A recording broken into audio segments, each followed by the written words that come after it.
특별하게 갖고 계실 것 같아서 그 이야기를 좀 청해보려고 합니다. 옆에 와 계시거든요. 오늘 김종관 감독님, 연우진 배우님, 이주영 배우님, 윤혜리 배우님 모시고 이야기하겠습니다. 큰 박수로 맞이해주세요.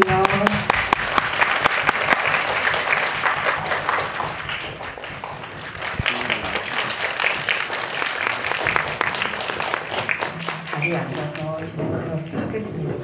이게 또 막 이렇게 가림막 입고 이러니까 이게 무슨 국제회의장 같고 그러네요. 네, 그럼 개봉일이 어제였죠. 그래서 여러분들 만나고 있는 소감을 감독님부터 한 분씩 인사말 겸해서 듣도록 하겠습니다.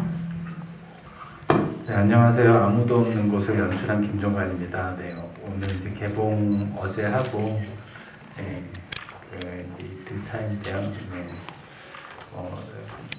요새 그러니까, 다시 이제 관객들을 만나서 서로 이렇게 거리가 있기는 하지만 그래도 GV도 할 수 있고 이렇게 관객들 만나는 것에 굉장히 큰 즐거움과 의미를 느끼고 있습니다. 감사합니다.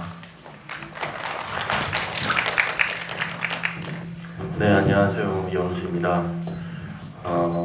저도 정말 이렇게 오랜만에 인사를 드리는데 다들 이렇게 좀 어려운 시기에 다들 좀 지쳐 있으셨을 텐데 저 또한 좀 그랬고 좀 공식 석상을 이제 이 영화를 통해서 저도 시작을 하게 됐는데 아무튼 가장 먼저 시작하는 스타트를 이렇게 영화를 통해서 여러분들과 인사를 드릴 수 있어서 너무너무 좋고요. 오늘 이렇게 영화에 대해서 진솔한 얘기 나누다가 갔으면 좋은 시간 보내고 갔으면 좋겠습니다. 감사합니다. 안녕하세요. 배우 이주영입니다. 이렇게 코로나 때문에 항상 이렇게 관객분들과 만날 때 되게 설레고 떨리는 마음으로 오게 되는 것 같아요. 이렇게 저희에게 이렇게 설레임과 떨림을 주셔서 감사합니다. 네, 감사합니다. 안녕하세요. 저는 윤혜리라고 합니다. 오늘 이렇게 와주셔서 진심으로 감사드리고요. 질문도 많이 해주시면 저희가 정성껏 답변을 해드리겠습니다. 감사합니다. 이 영화 제목과 정반대되게 벌써 오픈 채팅방에 많이 들어오셨는데 저희가 이제 시국인 만큼 질문을 듣고 싶은데 마이크를 건네드릴 수는 없으니까 여기 스크린에 띄워져 있는 저 QR코드 찍어서 바로 입장하시면은 이 질문과 감상을 올리실 수 있는 오픈 채팅방으로 연결이 바로 되시거든요. 그래서 여기다가 진짜 궁금하실 텐데 여러분 영화 어떻게 보셨는지 궁금한 점 있으면 올려주시면 더 열심히 퍼날라 드리도록 하겠습니다. 그러면 일단 질문이 좀 쌓일 때까지 제가 궁금했던 거 좀 여쭤볼게요. 먼저 제가 연우진 배우님한테 여쭤보고 싶은데 이 영화는 어떻게 보면 창석이 이제 한 명 한 명을 만나는 과정을 통해서 그들의 이야기 같은 거를 듣게 되는데 그러다가 그게 또 이제 깨어져서 마지막에는 창석이 또 어떤 일을 겪은 어떤 인물이구나 이런 것도 이제 알게 되는 이야기잖아요. 그래서 가만 생각하면 창석은 다른 사람의 그 만나는 과정에서는 다른 사람 상대방의 이야기를 좀 반응을 잘해주는 그 사람을 비춰 보여주는 그런 느낌으로 연기를 하는 것 같은데 또 영화 전체적으로 보면 그걸 통해서 그 중심을 잡아가야 되는 건 또 다른 일이었을 것 같아요. 그래서 그걸 되게 다 생각하면서 연기를 하셔야 되니까 고민이 많으셨을 것 같아서 여쭤보려고. 사실 이제 어떻게 그래야 한다라는 계산적인 부분은 조금 많이 하지 않았던 것 같고요. 그냥 워낙 이제 정말 저 말고 다른 훌륭한 배우님들께서 이 영화의 소설의 이야기들을 꽉 채워 주신 부분이 있기에 저는 정말 순수한 마음으로 매 순간마다 이렇게 그런 마음을 비우고 갔던 것 같아요. 그래서 여기 오늘 다 이렇게 오셨지만은 이 배우분들 연기를 정말 감탄하면서 입 벌리면서 감상했던 기억이에요. 그래서 그 순간순간이 너무 소중했고 그리고 어떤 이런 다른 배우분들의 재능을 탐닉하고 싶고 그리고 저 또한 스스로 연기를 하면서 이렇게 어떻게 준비를 하고 고민을 하는 부분이 있는데 그걸 이렇게 혼자만의 이렇게 고민으로 담아두는 시간들이 많은데 이 배우분들이 연기하는 과정들을 제가 쭉 만났었거든요. 만나면서 이런 배우분들은 어떤 식으로 캐릭터를 잡아가는지 옆에서 관찰도 하고 사실은 저는 부담이 됐다기보다는 정말 신나서 하루하루를 보내면서 이렇게 그 순간을 맞이했던 것 같아요. 사실 뭐 큰 어려움은 없었던 것 같아요. 그러면 이주영, 윤혜리 배우님한테 여쭤볼게요. 사실 근데 이게 촬영 순서는 조제에도 둘 다 나오시긴 하지만 이게 먼저 이 작품이 먼저잖아요. 근데 왜 김종관 감독님 작품은 더 테이블도 보신 분 계시겠지만 여러 인물들이 나와서 각자 이야기를 하는 것 같은데 결국 그게 이제 되게 묘하게 이어지는 그래서 되게 그게 정서의 어떤 고즈넉하고 서정적인 정서로 남는 영화들인 거잖아요. 그래서 그게 되게 매력적인데 어떻게 생각하면 감독님 영화에 내가 출연을 한다 그럴 때 가장 잘하고 싶은 게 대사 한 줄이나 뭐 어떤 씬 하나라기보다 그런 정서에 잘 녹아들고 싶다, 표현하고 싶다 이런 게 되게 크셨을 것 같다는 생각을 많이 했어요. 그게 되게 좋았거든요, 영화 보면서. 그래서 그런 점을 어떻게 생각하셨는지, 연우진 배우님을 어떻게 감탄하게 만드셨는지 궁금해서.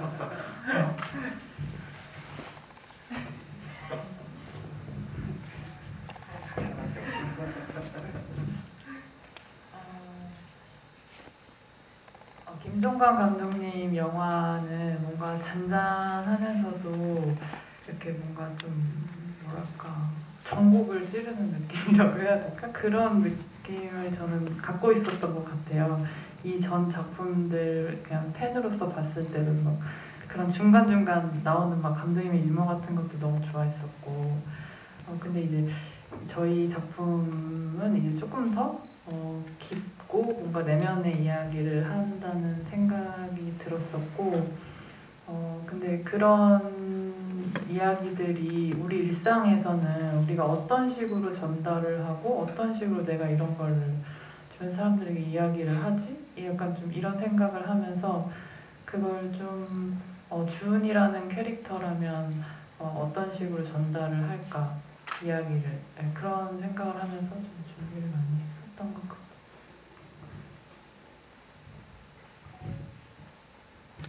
저도 요즘에 그 말할 수 있게 되는 기회를 좀 이렇게 얻게 되면서 저도 감독님이 궁금해서 감독님의 인터뷰를 좀 봤어요. 근데 감독님이 배우라는 사람 자체를 좋아한다라고 하시더라고요. 그래서 그러고 보니까 진짜 배우라는 사람 그 직업군을 좋아하시는 분인 것 같아요. 왜냐면 감독님은 정말 크게 이렇게 막 터치를 하신다거나 그런 거 없이 저희가 하는 모든 것들을 좀 이렇게 잘 수용해 주시는 분이신 것 같아요. 그게 아마 그 이유 때문이 아닐까? 그래서 좀 편하게 작업을 재밌게 잘 했었습니다. 되게 신기하네요. 어떻게 보면 배우분들한테 자유를 많이 준다는 건데 되게 이렇게 따로따로 이렇게 각자 촬영하신 씬이 있는데 그게 되게 하나의 분위기로 연결이 되게 보인다는 게 영화로 좀 묘하게 다가오는 것 같아요. 근데 그 아까 연우진 배우님도 대답하실 때 살짝 얘기해 주셨지만 사실 이 이야기를 전체적인 구성을 내가 어떻게 해석할 것인가는 여지가 되게 많잖아요. 배우님은 이게 어떻게 보면 창석이 쓰는 소설 속 이야기들일 수도 있다고 얘기를 해주시는 거고 어떻게 보면 소설가인 창석이 정말 7년 만에 한국에 돌아와서 만난 사람들의 이야기라고 봐도 되는 거고 두 개가 섞였다고 봐도 되는 거고 막 뭐 그 밖에 여러 가지로 다 해석할 수 있거든요. 그래서 되게 영화를 꼼꼼하게 보신 분이 뭐라고 물어보셨냐면은 주영님 러브라는 아이디를 쓰시는 분이에요. 그러니 영화 잘 봤습니다. 근데 사랑이 오가는 현장. 어쨌든 창석의 옷을 보면 순찰 구성이 아닌 것 같다. 그러니까 되게 사실적인 시간의 흐름을 쫓는 게 아닌 것 같다. 그래서 창석의 만나는 인물들의 구성이나 시간 순서를 지금의 순서대로 배치하신 이유가 있냐고 물어보셨어요. 이건 어쨌든 창석이라는 인물이 만나는 사람들의 그 단 며칠의 구성을 생각을 했어요. 그래서 저는 그 만나는 인물들이 서로 다 다른 나라에 위치해 있고, 그러니까 저는 이런 그러니까 대화 방식의 영화를 전에도 이제 장편으로 도전을 해봤고, 이제 그 형식을 가지고 또 좀 다른 식의 이야기를 좀 해볼 수 있지 않을까라는 생각을 한 후에 이제 만든 영화라서 이번 영화는 창석이라는 인물이 여러 인물들을 만나고 그들의 이야기를 들으면서 이 사람의 안에 어떤 것들이 바뀌는 그런 구성으로 생각을 했고 이제 그 안에서 어떤 순서로 만나서 이 창작자이기도 하고 또 본인이 가지고 있는 어떤 상처가 있잖아요. 그래서 이런 부분들이 그 부분들 때문에 여러 인물들에 대해서 공감도 할 수 있고 그러니까 자신이 어떤 통증을 느끼는 부분들이 있기 때문에 남의 통증에 더 예민하게 반응할 수 있고 그러면서 이제 뭔가를 변화해 가는데 이 창석이 된 인물이 어떻게 변화해가 어느 순서로 인물들을 만나서 하는 게 좋을까라는 생각을 했고 그래서 지금 시나리오 구성에 있는 대로 에피소드들을 만들었어요. 네, 그래서 뭐가 뒤에 있지만 그걸 먼저 만든 게 아니라 가장 먼저 만든 거는 미영 에피소드를 만들었고, 근데 이제 전체적인 줄기는 있었죠. 창석이란 사람이 그 끝과 처음은 정해 놓은 다음에 그 다음에 이제 순차적으로 그 에피소드들을 만들어 가면서 구성을 했던 것 같습니다.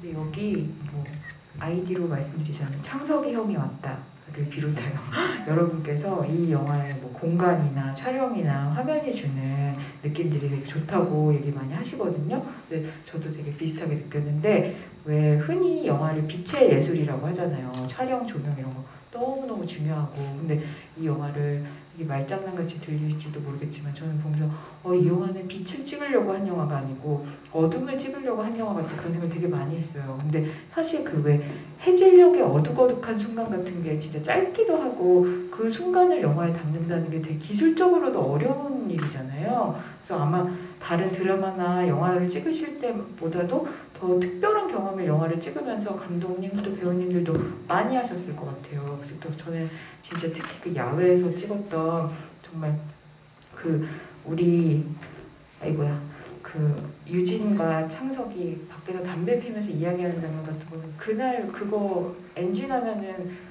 내일 와서 찍어야 되고 막 약간 이런 느낌이었어요. 맞습니다. 네, 정확하십니다. 그래서 그거 찍을 때 비하인드도 좀 듣고 싶고 그래서 이 약간 공간 설계나 이런 것도 얘기해 주시면 좋을 것 같아요. 네, 그러니까 저는 이 영화에 제가 이제 키로 잡았던 것들은 어떤 그 경계였어요. 그래서 동전의 양면같이 그러니까 우리가 죽음이 있으면 죽음과 삶에 대한 거. 근데 그거를 저는 죽음을 통해서 삶을 바라보고 그렇게 빛과 어둠에 대한 것도 생각했는데 저는 어둠을 보는 걸로 해서 빛에 대해서도 생각을 할 수 있고 그 말씀 주신 대로 어떤 어둠에 대한 그림자에 대한 묘사들을 저희 이제 촬영 감독님하고도 처음에 얘기할 때 우리는 빛과 그림자가 있으면 그림자에 대한 이야기를 해보자 그렇게 이제 컨셉을 생각을 했었고 제가 이제 그런 거는 이 영화의 톤의 매너 때문에도 그렇고 또 영화적으로도 이 영화는 그러니까 영화만이 가지고 있는 언어로 이야기를 해보고 싶었어요. 이 영화가 굉장히 많은 대사를 가지고 있지만 그래서 저는 이 영화는 어떤 부분에서는 그러니까 사운드에 대한 것도 그런 부분에서 계산을 많이 했고 그러니까 극장이란 공간에서 온전하게 체험할 수 있는 그래서 이제 말씀 주신 그런 유진과 서로 이제 담배 피는 부분들에 대한 거는 저는 그 관객들이 어두운 극장에서 어둠에 이렇게 좀 잠식당하는 그 순간을 좀 체험했으면 좋겠다. 그리고 그냥 그게 좀 포근한 느낌이면 그냥 너무 두렵고 뭐 이런 느낌이 아니라 그 자체가 어떤 주는 평온함 같은 걸 느꼈으면 좋겠다라는 생각을 했고 그러니까 그런 어떤 입장이나 그런 좀 전략은 영화 전체에서 제가 고민을 많이 했던 부분인 것 같아요. 어떻게 해야 이제 영화적인 언어로 영화라는 것을 이야기를 전달할 수 있을까 그런 고민을 많이 했고 말씀 주신 것처럼 정말 그 하루에 한 타이밍이잖아요. 그래서 우리 배우들이 굉장히 아마 우리 배우들은 공포와 스트레스를 느꼈을 거예요. 그거를 찍을 때 그 압박감과 뭐 그런 것들이 있을 텐데 어쨌든 그래서 제가 또 찍으면서 리허설을 하면서 우리 배우들의 어떤 힘을 좀 믿고 있었어요. 예. 그리고 굉장히 그 많은 긴장감이 있었는데 그 안에서 굉장히 잘 집중을 해줬죠. 근데 이틀을 걸렸어요. 그래서 여기 길 건너에 경복궁 역사박물관이라고 있는데 그 뒤에 보면 이제 경희궁 뒷길이 있어요. 거기가 이제 제가 자주 산책하는 곳이고 항상 산책하면서 이제 봐왔던 그 공간이었는데 예, 가깝죠. 그래서 5분이면 여러분 영화 끝나고 한번 그 길이 거기 안 바꿔뒀으면 뒷길을 한번 산책해 보시면 해질녘에 가요. 해질녘에. 지금 가봤자 지금 가면 소용없죠. 그렇죠. 네, 어둠만 보는 거긴 한데요. 네, 두 분 그 장면 찍을 때 어떠셨어요? 정말 엄청난 스트레스와 이 긴장을 어깨에 안고 찍으셨어요?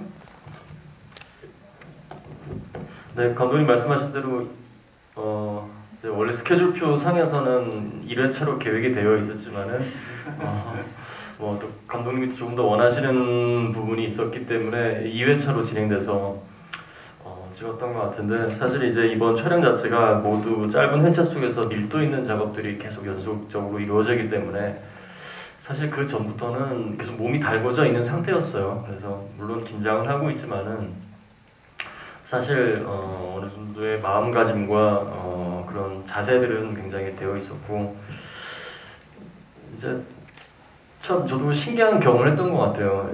일상 어떤 매체에서 좀 볼 수 없는 촬영 기법과 또 혹은 조명, 촬영 등등의 스타일이 조금 어떤 매체에서 접하기 힘든 부분 중에 하나이고 또 연기 방식 또한 그랬는데 사실 저도 이제 이렇게 어둑어둑해져가는 그 상황 속에서 이렇게 잠식되는 느낌이 들더라고요. 그 속에서 점점 그 제가 피고 있는 담배의 불이 더 선명하게 보이는 거예요. 묘한 어떤 감정의 변화가 있더라고요. 그리고 하필 또 그걸 조금 더 어둑어둑해질 어떤 서울의 풍경 속에서 다른 건물 속에 빛이 하나씩 딱딱 들어오는 거예요. 그때 진짜 말로 좀 형언할 수 없는 그런 영화적인 느낌들이 이 장면에서 잘 실릴 수 있겠구나라는 생각이 들었고 사실 이제 그 부분 또한 제가 좀 전에 말씀드린 것과 같이 저는 계산하려고 하지 않았어요. 계산적인 부분들 다 배제하고 오히려 그 순간을 느끼려고 했고 그 순간에 어떤 집중을 하다 보니까 저 또한 영화적 분위기에 훨씬 더 젖어드는 그런 촬영 경험이었던 것 같아요. 윤혜리 배우가 사실 더 대사량이 많아서 좀 고생을 하셨을 것 같은데 제 기억에는 한번 대사 때문에 NG를 한번 내셨던 것 같아요. 예. 아니 뭐 죄송하다고 말을 좀 까지는데 그래서 아무튼 한 회차 더 찍었죠? 이제 이런 얘기 나오는 건가요? 어떠셨어요? 선배님은 이제 촬영 경험이 많으시니까 계산을 안 하실 수 있었던 존재고 전 철저히 계산해서 연습한 만큼만 하자 이렇게 해서 진짜 발발 떨면서 찍었던 건데 첫 번째 날 저희 OK는 근데 둘째 날 거였잖아요. 그래서 첫째 날 촬영본을 이제 감독님께서 이런 식으로 이제 찍혔어 이렇게 보여주시는데 감독님이 이제 스태프들 빨리 퇴근하셔야 되니까 약간 2배속으로 보여주시나 보다. 그래서 감독님 그러면 이제 원래 그 템포 이거야. 그래서 진짜 내가 말을 정말 빨리 했구나. 그래서 긴장을 했나 보다. 그래서 둘째 날은 진짜 좀 여유를 가지고 해야지 이런 생각을 하고 저는 긴장을 많이 했었나 봐요. 네. 근데 오케이 컷에서 긴장한 티 하나도 안 나요.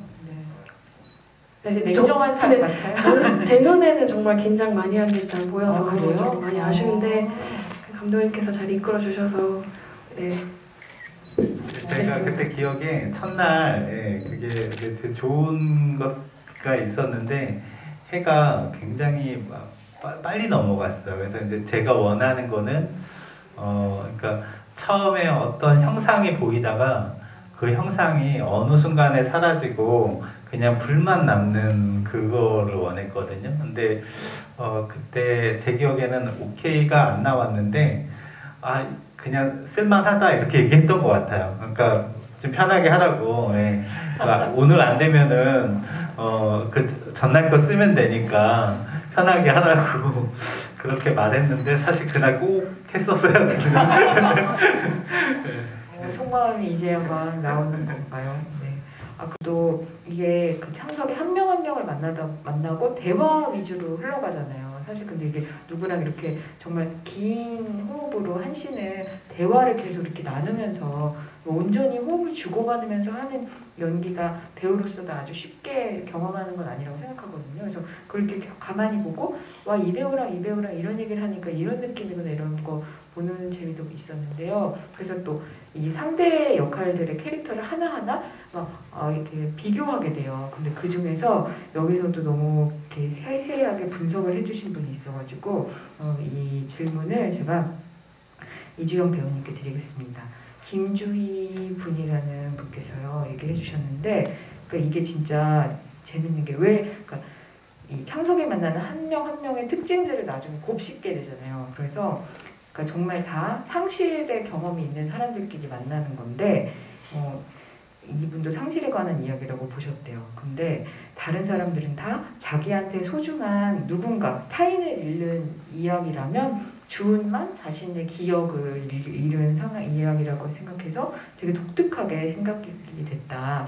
그러니까 주은의 이야기가 어떻게 다른 사람들과 연결된다고 생각하셨냐. 근데 또 저도 뭐가 되게 독특하다 주은이 이렇게 생각했냐면, 사실 어떻게 보면 가장 창석이 그 사람 이야기를 온전히 이렇게 많이 자기의 정보가 공개되지 않은 상태에서 그 사람한테 얘기를 많이 들려주는 상대는 또 주은이고, 그리고 보면 다 과거랑 연결이 돼 있는 사람들인데, 물론 뭐 며칠 전에도 그 바에 계속 가 있는 것 같은 느낌으로 해석을 할 수도 있지만 사실 어떻게 보면 낯선 사람이거든요. 그래서 그런 느낌 때문에 다른 캐릭터들이랑 조금 연기하시는 느낌 같은 게 좀 다르셨을 것 같아요.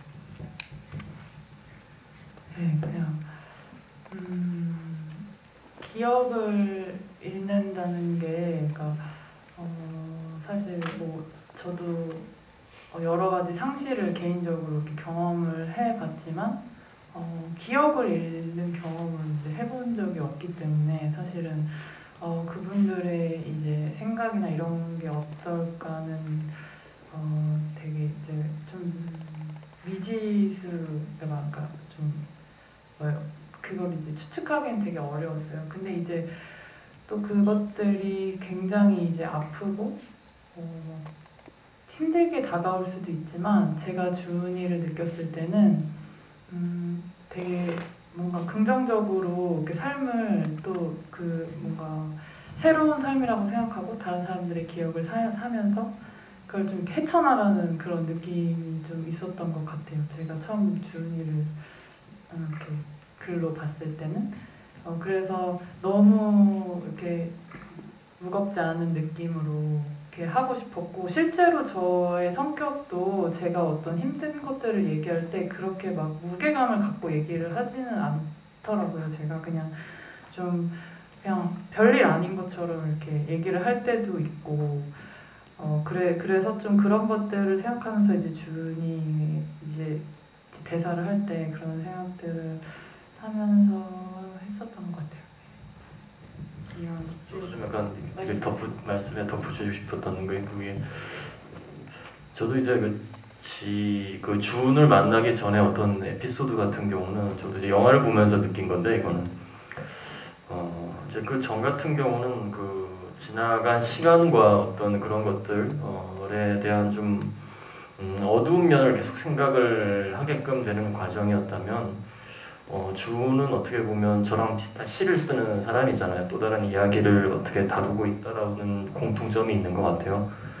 그래서 그 잔에 그 시간의 순간을 담으려고 하는 느낌이 있어서 그 묘한 지점에서 오히려 창섭의 좀 변화가 조금은 더 생기는 지점이지 않았나라고 생각을 했고, 그러면서 어떤 주은이 이제 저에 대한 시를 쓸 때 저도 그 창작자를 보면서 묘한 웃음을 좀 띄게 되면서 또 다른 좀 내적인 변화를 좀 묘하게 일으켰던 부분인 것 같은 느낌이 좀 들더라고요. 저도 영화를 보면서 느꼈어요. 근데 사실 연기를 할 때는 우리가 그 순간을 막 계산하려고 하지는 절대 않았어요.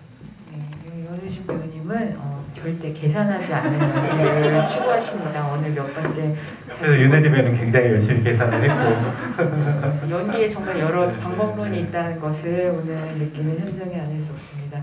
근데 진짜 여기서 나오는 대사들 되게 다 좋지 않아요? 그죠? 되게 그리고 그게 근데 어떤 느낌으로 좋냐면은 예를 들면 너무 우리가 평소에 쓰는 말 같아서 찰떡 같아서 좋아 이런 느낌이 아니고 그렇다고 그게 막 무슨 되게 딱딱하고 낯선 책 속의 대사 같은 게 아니라 그 중간 지점에 되게 이렇게 정서가 담뿍 담겨 있는데도 부자연스럽지 않은 말들이라서 좋은 것 같아요. 근데 그런 이 영화의 대사나 이게 되게 알쏭달쏭하게 남아서 더 계속 여운으로 이렇게 느끼게 되는 이야기들이 많이 나오잖아요. 그래서 그거에 관한 질문들이 되게 많이 올라오거든요. 그게 좋았다, 막 어떤 의미냐 이런 거에 관련해서 궁금해하시고 좋아하시는 분들이 많은 것 같아요. 그래서 저는 일단은 그 얘기를 좀 차차 나누는 시작으로 배우님들께서 이게 대사량이 진짜 많고 근데 혼자 다다다 하는 게 아니라 정말 대사의 맛을 느끼면서 서로 얘기하는 맛을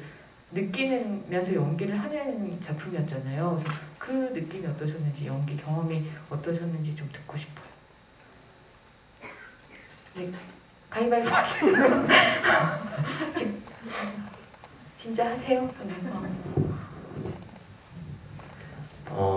이제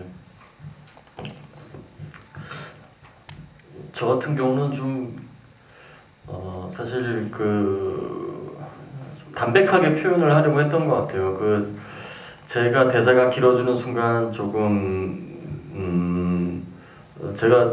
제가 개인적으로 캐릭터를 준비하게 되면서 하다 보면 나오는 어떤 그 대사의 이 맛이라는 게 사실 제가 딱 대사를 길게 하는 부분이 한 2번 정도 있는데 제가 꾸며낸 이야기를 하나 할 때 또 지어낸 이야기를 하나 할 때 그리고 뭔가 그죠 지어낸 이야기인 거죠?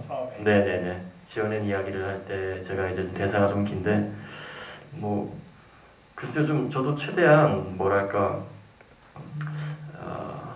뭔가 동화를 읽어주는 듯한 느낌으로 그리고 대신 거기서 조금 담백한 느낌의 톤을 가지고 조금 해야지라는 어떤 생각 정도는 했던 것 같은데 근데 사실 이제 그것도 상대 배우의 힘이 더 커요. 제가 어떻게 뭘 하려고 한다라기보다는 항상 상대 배우의 받는 이미지를 통해 생각을 하다 보니까 제가 준비하려고 했던 게 그냥 정말 별볼이 없게 되더라고요. 처음에 이제 그 미영을 딱 만났는데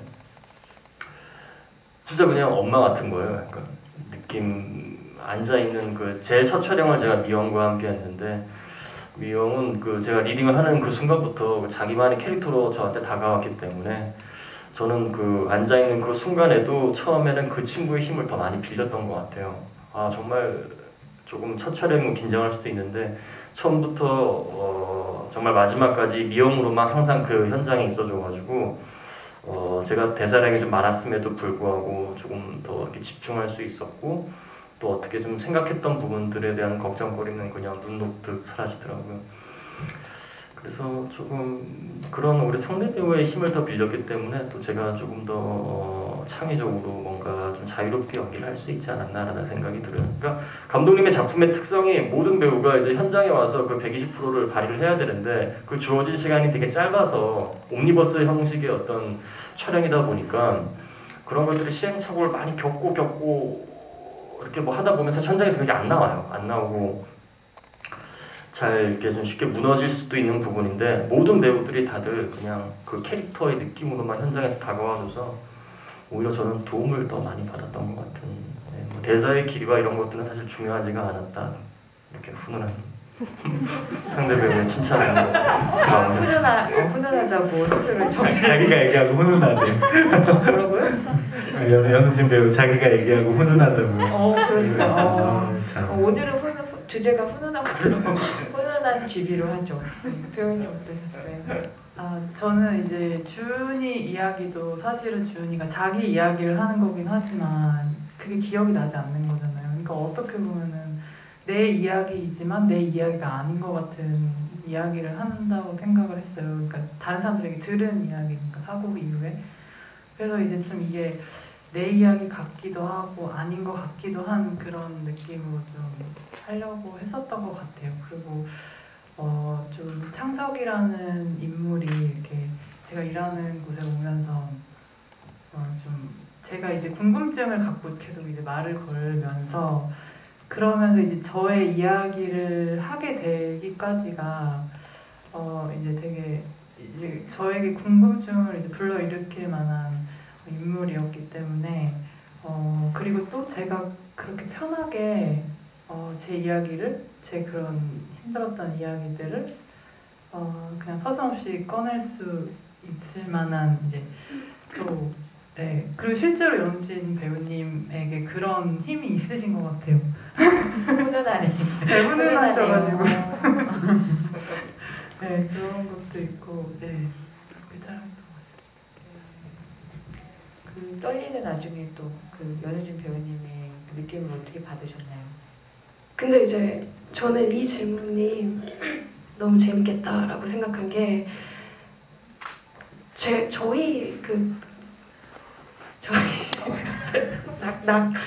저희 배우들은 대본을 되게 많이 받는 존재들이잖아요. 근데 김종관 감독님 대본을 받으면 저만 느끼는 건 아닐 텐데 정말 대사 재밌다라는 생각이 들어요. 왜냐면 대본을 계속 많이 받는 사람 입장에서는 대사가 재밌는 대본이 들어올 때 신이 나거든요. 드디어 읽을 만한 대사가 나왔다. 이렇게 하면 재밌겠다 막 이런 거. 재밌어요. 그래서 이제 감독님 대본은 그 읽는 재미가 있는 대본이고요. 그래서 뭔가 어색한 문어체라는 표현을 하시는 분이 있으신 것도 저도 봤어요, 리뷰에서. 근데 사실 세상 사람들 다 말투가 다 제각각 다르고 어쩌면 우리가 인터넷에서 되게 정형화된 어떤 말투를 쓰기 때문에 우리의 실제 말투를 사실 간과하고 있지는 않을까? 저는 이 말투가 특이하다고 생각하진 않거든요.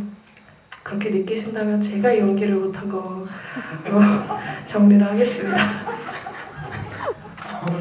오늘 다 한 분 한 분 캐릭터 잡고 들어오신 거 아니죠? 아니 근데 그게 말맛이 사람도 좋은 그러니까 그런 거 같은 저는 그게 되게 재밌고 좋았거든요.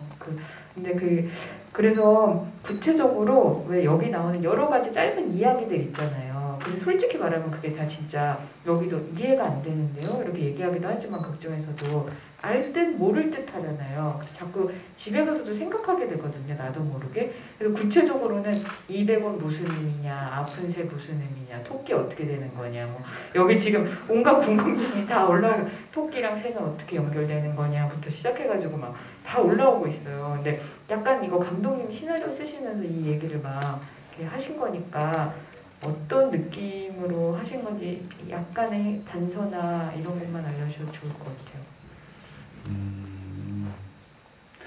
네, 저는 이 이야기가 저는 뭐 최악의 하루 때도 제가 고민을 했던 부분인데, 그러니까 뭐 그 영화도 또 이 영화도 또 테이블도 어떻게 보면 굉장히 단순한 구성 안에서 되어 있잖아요. 네, 근데 그 단순한 구성이라는 게 계속 2인 형식의 대화로 해서 계속 이제 있고 걷다가 대화하다 하고 이제 그 중간 그 안에 어쨌든 창석이 가져가는 어떤 감정과 이런 부분들이 있어요. 그래서 저는 그런 단순한 구성이지만 그 안에서 층위들을 쌓아가지고 그것들로 해서 사람들이 이렇게 관객들이 이렇게 확장해서 이야기가 끝나더라도 계속 이어갈 수 있는 그런 어떤 이음매가 있고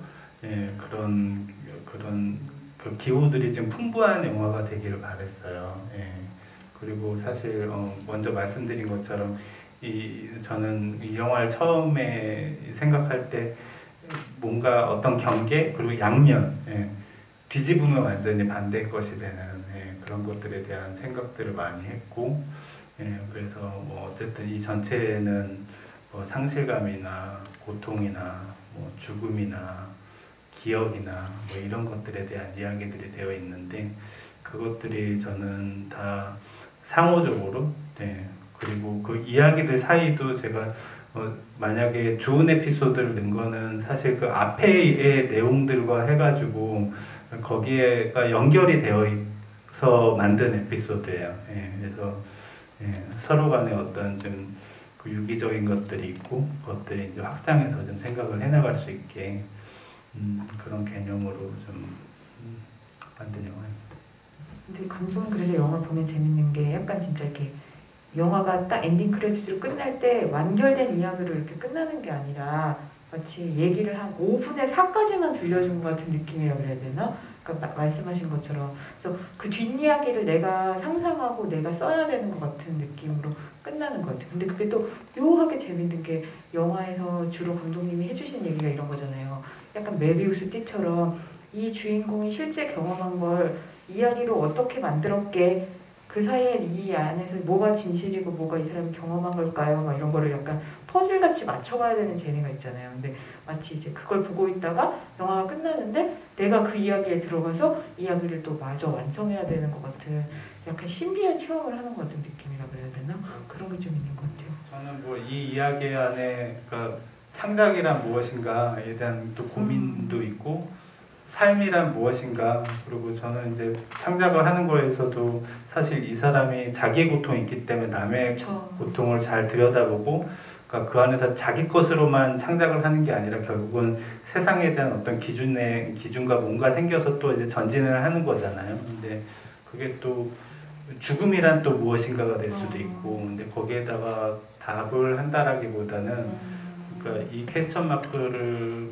관객들도 계속 이어받아서 거기에 대한 것들을 서로가 이제 뭐 삶, 죽음, 창작 이런 부분, 기억 이런 부분들에 대한 것들을 서로 좀 연결지어서 계속 생각을 하게 할 수 있지 않을까 그런 생각이었죠. 그럼 이렇게 하면 재밌을 것 같아요. 여기 이분들이 되게 그 의미를 궁금해하는 짧은 이야기들 영화에 나온 거 있잖아요. 200원 다음 얘기를 써주시는 거예요. 공문전같이 새 다음 이야기, 토끼 다음 이야기를 막 쓰시는 거예요.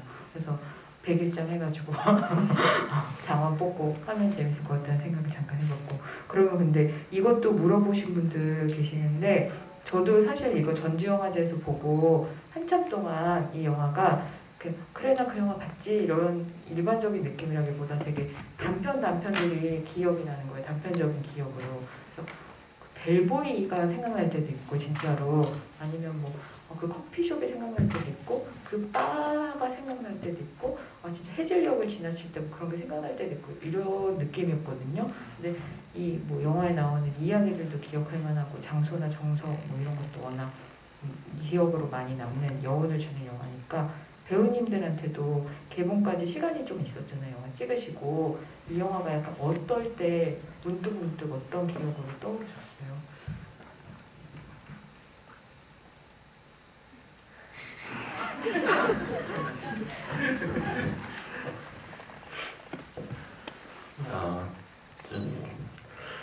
저는 사실 저도 전주 영화제 때 GV를 참석을 했지만 그때는 영화를 보지 못했고요. 네, 늦게 와서 교통체증으로 인해서 제가 영화를 보지 못했었고 최근에 언론 시사회 하기 한 일주일 정도 전에 왔어요. 그래서 이렇게 참 봤고 참 생각이 좀 많이 잠겼었는데 그 참 보고 나서 다시 한번 시나리오를 봤어요. 내가 그 순간에 어떻게 정말 임했고 어떤 마음가짐으로 내가 촬영 순간에 이렇게 있었지라는 생각들을 해보면은 사실 그게 잘 기억이 나지 않더라고요. 그 순간순간 진짜 그 삶에 이렇게 연기하는 그 삶 속에 딱 녹아들어 있다 보니까 정말 나중에는 그 집중했던 기억도 안 날 만큼 그렇게 좀 집중된 감독님과 시간을 보냈던 것 같은데 막상 이거를 영화를 개봉을 한다고 하니까 그 영화가 어떻게 되었을지 너무 궁금했는데 사실 제가 생각했던 거 어떤 이상의 감독님이 고민하는 것들이 영화에 많이 담겨 있다는 생각이 들었고 연기하는 창석의 입장이 아니라 그냥 제가 이렇게 영화를 보고 있는 그 관람객 연우진 입장으로서도 느껴지는 바가 정말 너무 크더라고요.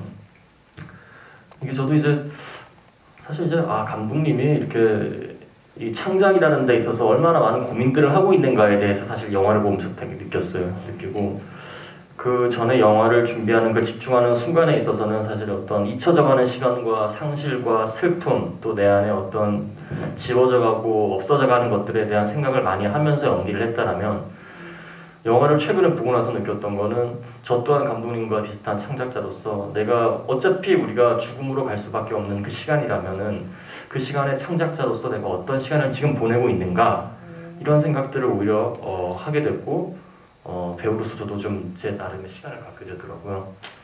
그러면서 우리 김종관 감독님은 이런 시간과 공간 속에서 생각들을 하며 더 창작의 깊이가 깊어지고 있구나 라고 좀 많이 사실 감명을 받았고 그 또한 저도 이제 배우로서 늘 이렇게 쓰여지고 연기를 하는 입장에서 저 또한 이렇게 앞만 보고 갔던 시간 속에서 잠시 이렇게 좀 서서 제 어떤 한 곳을 점차 깊게 더 응시하는 그런 시간이 되는 순간이었던 것 같아요. 좀 오그라드는 얘기지만 진짜 좀 마법 같은 시간이었어요. 영화를 보고 나와서. 연우진 배우님 평소에 쓰시는 말투가 다 시적인 언어를 구사하시는구나. 배우들이 좀 역할이랑도 닮았고 더 닮아가는 것 같기도 하고. 이게 마치 앞에 무슨 대본이 있는 것처럼 되게 그런 걸 하시는 거. 왜 감독님 페르소나다우십니다. 페르소나다우십니다. 네. 배우님.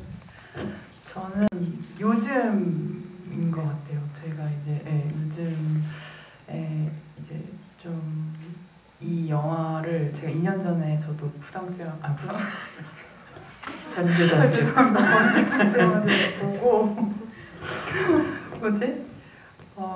네, 거기서 봤을 때는 그냥 좋다, 영화 좋다 이 정도로 생각했었는데 저도 2년 후에 얼마 전에 보고 감독님께 말씀을 드린 게 있어요. 보자마자 나와서 제가 지금 하면 더 잘할 수 있을 것 같아요 라는 말을 했었어요. 근데 이제 저도 이제 좀 뭐 여러 가지 이렇게 일들을 겪고 상실들을 겪고 막 그게 좀 숙성이 돼 가는 중인 것 같아요.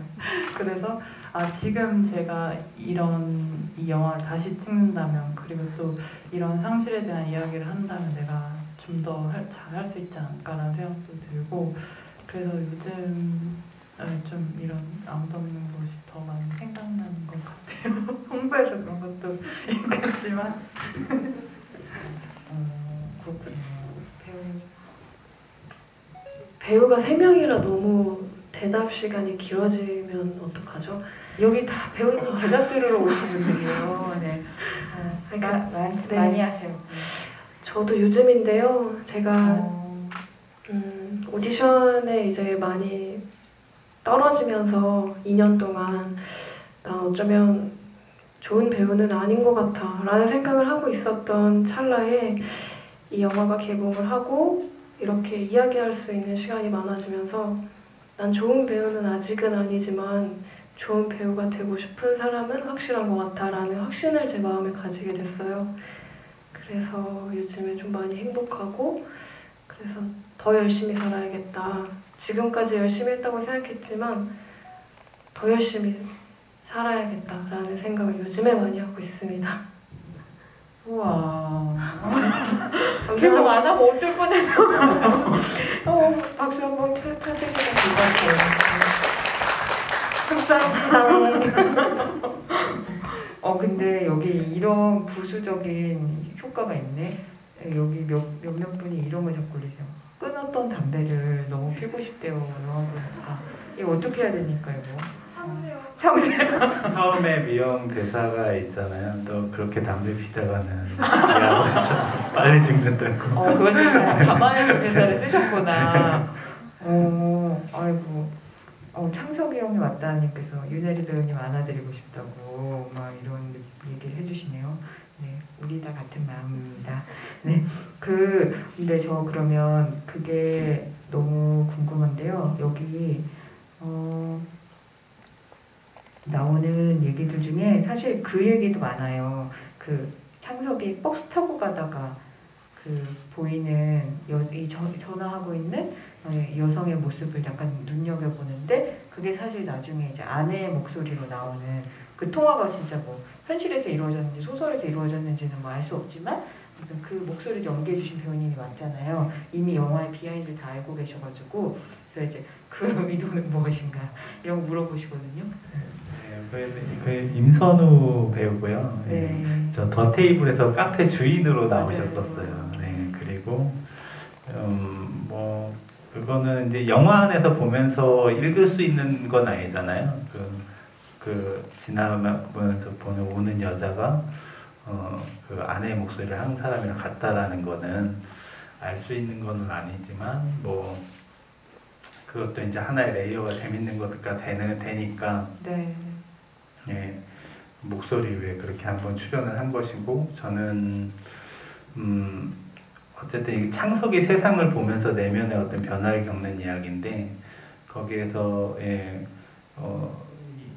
그 스쳐가는 사람들이나 공간들이나 이런 부분들에서 그것들이 창석에게 어떤 영향을 주는지 그리고 그 우리 주위의 일상이 어떻게 흐르는지 그런 부분들을 조금 묘사를 해보고 싶었어요. 이제 그런 부분에서 나오는 저는 그러니까 좀 말하자면 단역, 여러 단역들이 나오잖아요. 이미지로. 근데 그냥 저는 좀 그 스쳐가는 사람들의 좀 다 좀 뭔가 그만의 사연이 있다. 그거를 좀 담아주고 싶었어요. 모든 거에. 어쨌든 우리 영화에는 공중전화 부스도 되게 중요하잖아요. 맞아요. 근데 실제로 있지만은 잊혀져가는 공간인데 그런 부분도 좀 잘 그런 것들을 잘 기억해놓고 그냥 우리가 살면서 저는 이제 그런 영화를 찍으면 재밌는 게 저는 제가 잘 아는 공간들 여태까지 많이 찍었어요. 제가 걷고 돌아다니고 제가 고민하고 뭐 힘들어할 때 아니면 즐거웠을 때 이렇게 걷던 공간들이고 굉장히 평범하고 어떻게 보면 볼품없지만 이제 그런 공간들을 제가 영화에 올리는 게 너무 즐거운 일인 것 같아요. 영화 안에 어떤 장면으로 묘사하고 이런 부분들이 그래서 그렇게 좀 그런 모든 것들이 다 어떤 하나의 의미가 다 저마다 있다라는 것들을 좀 보여주고 싶었습니다. 네. 근데 저도 사소한 궁금증으로 이거 되게 궁금했는데 저는 근데 그 장면 보면서 약간 웃었거든요. 너무 재밌어가지고 왜 아몬드 봉봉님께서 얘기해 주신 건데요. 이주영 배우님이 연기하신 주은이 창석에 관한 시를 썼는데 왜 굳이 그걸 저 사람 앞에서 얘기를 나는 그래서 맨 처음에는 못 듣는 줄 알았거든요. 근데 막 웃더라고요. 그래서 참 주은도 보통은 아닌 것 같다 이런 생각을 하게 됐어요. 근데 왜 그거를 앞에서 손님들한테 다 앞에서 읽어주나 막 이런 생각이 들더라고요. 저도 좀 그러니까 이게 저는 이제 좀 재미있는 게 시나리오를 쓸 때 시나리오에서 그러니까 그 애초에 그 뭐라고 하지 이제 그 이지은 배우가 했던 미영과 그 김상호 배우가 했던 성하는 애초에 시나리오에 이미 성격들이 많이 부여가 되어 있고 그것들이 제가 이제 확고하게 어떤 이미지로 있어서 이제 그 이미지하고 제일 가까운 캐스팅을 한 것이고 그리고 제가 얼추의 느낌을 우리가 그 바텐더 주은과 그리고 그 유진은 생각은 했지만 배우가 와서 성격이 만들어진 것 같아요.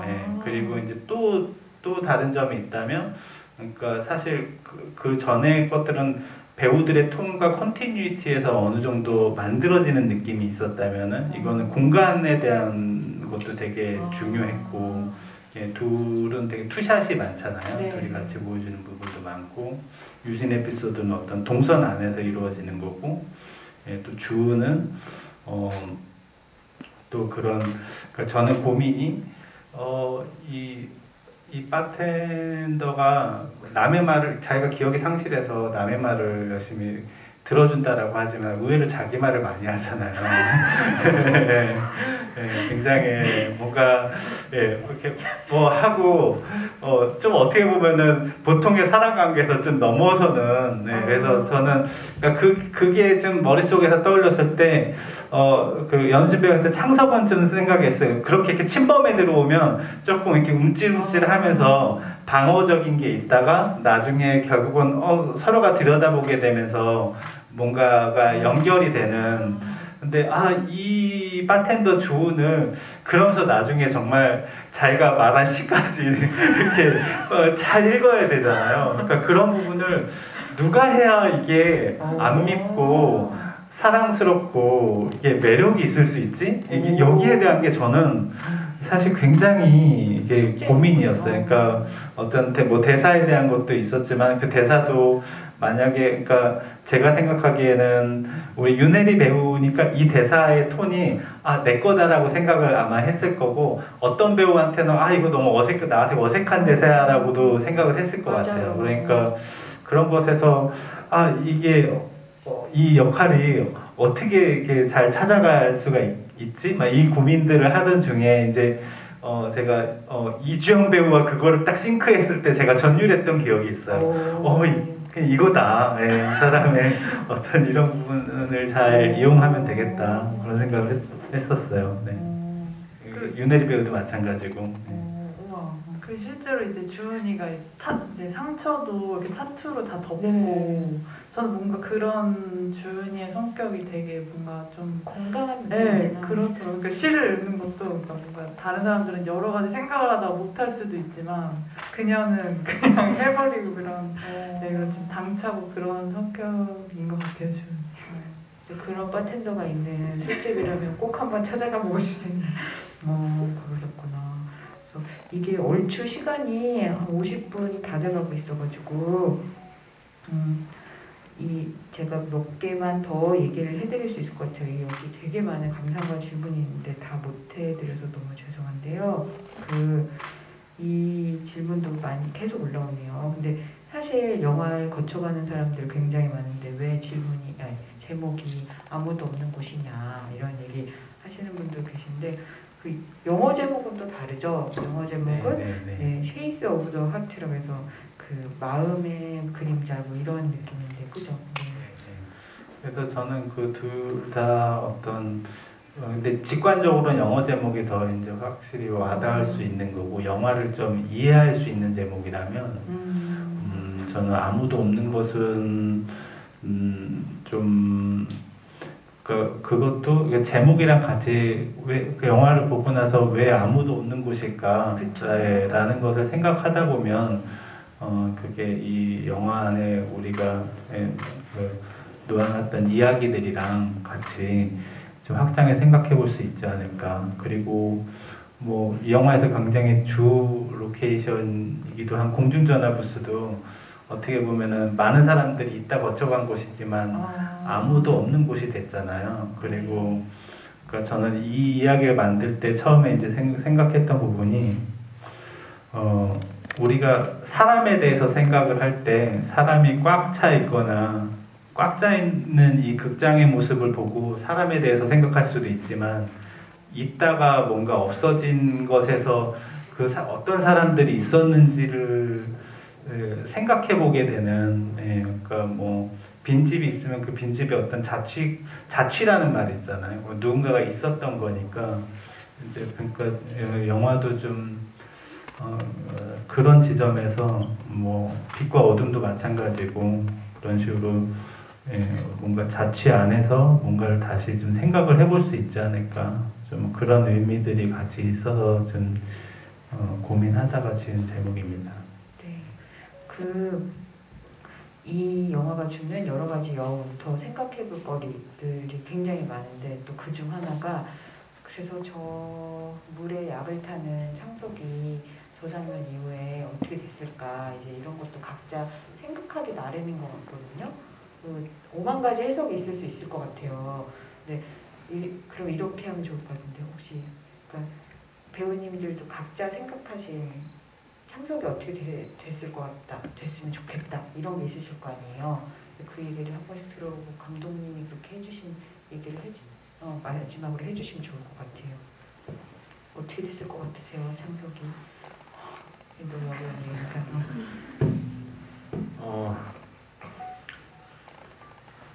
글쎄요, 이제 일단은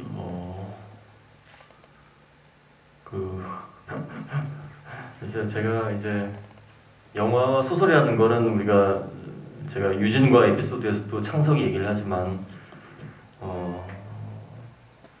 그 관점에 따라 각자만의 생각이 있을 수 있는 거고 그것이 또 소설이 되기도 하는데 글쎄요, 이제 제가 느꼈던 그런 생각은 저도 이제 영화를 본 입장으로서 그냥 생각을 말씀드리자면은 어쨌든 저는 희망을 얘기하고 싶어요. 그리고 위로를 건네고 싶고 사실 지금 여기 계신 모든 분들도 뭐 저보다 더 인생을 더 사신 분들도 많으실 거고 더 어리신 분들도 계시겠지만은 사실 이렇게 지나오다 보니까는 제 시간 속에서 어떤 상실에 대한 생각들이 저 같은 경우는 더 크게 느껴지는 지금의 38이거든요.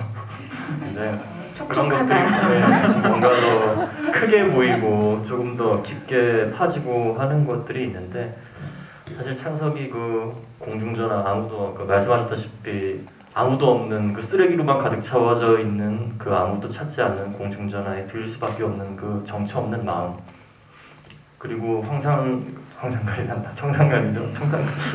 청산가리를 앞에 두고 고뇌할 수밖에 없는 그 갈등의 어떤 그 순간들을 보면은 저는 제가 지금의 어떤 느낌으로서 많은 위로와 어떤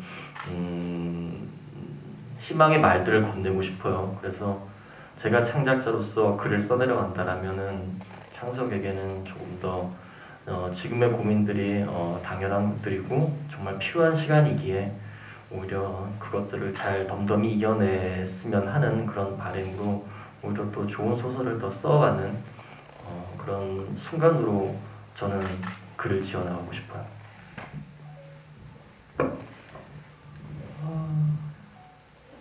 저도 당연히 창석이 이 모든 상실을 이겨내고 그것을 승화시켜서 새로운 작품 활동을 하기를 바랍니다. 그럼 다음 소설 서문에 바텐더가 써준 시를 적는 거예요? 외울 수 있을 것 같아요.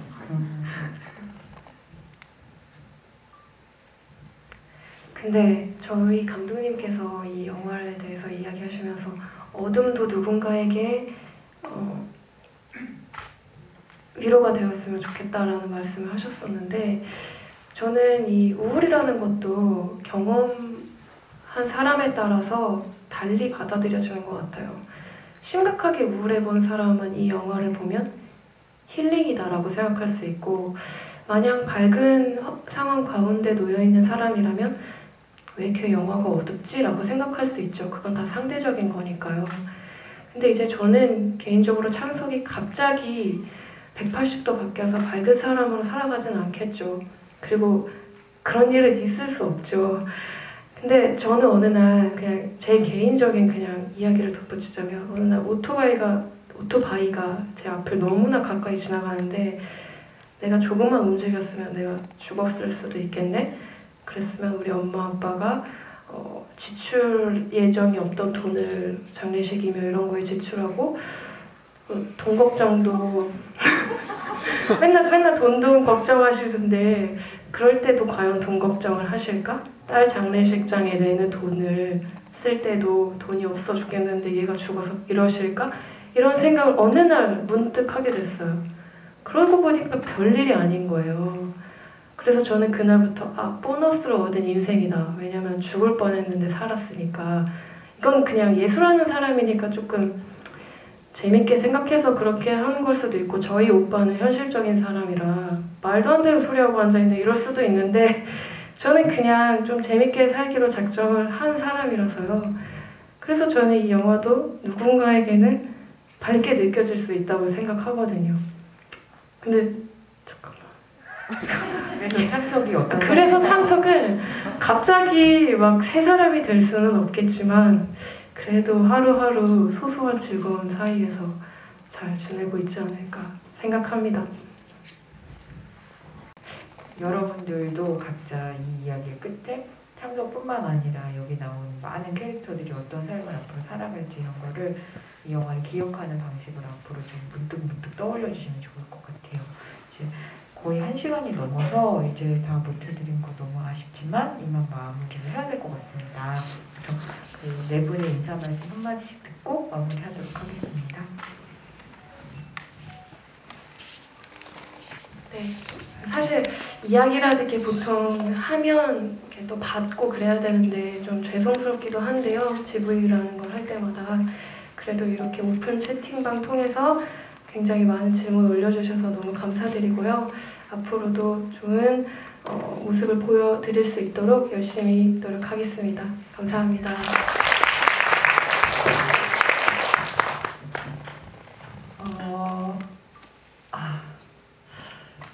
좀 이런 저희 영화 같이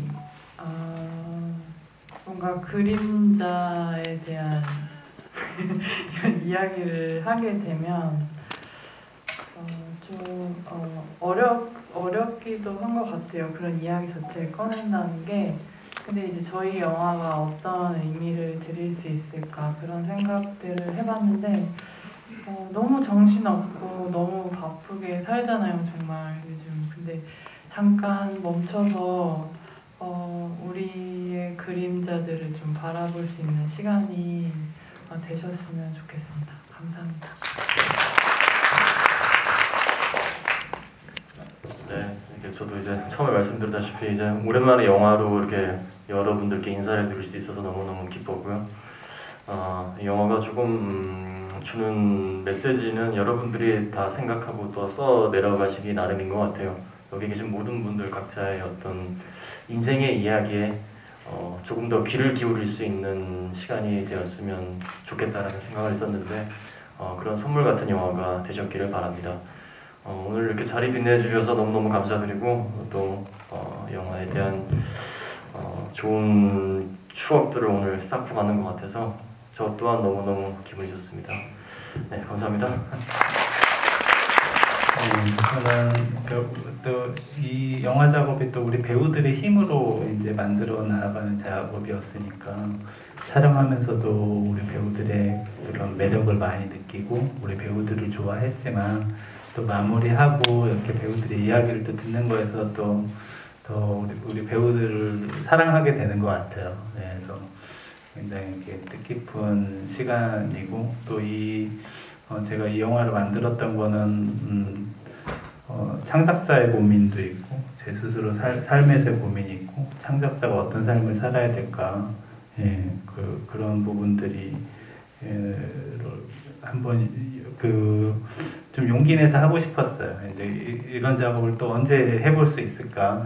저한테는 그렇게 좀 도전적인 작업이었고 우리 배우들이 말씀 주신 것처럼 저는 이렇게 가만히 어둠을 잘 들여다보는 것도 삶의 그림자를 잘 들여다보는 것도 굉장히 중요한 일이라고 생각을 하거든요.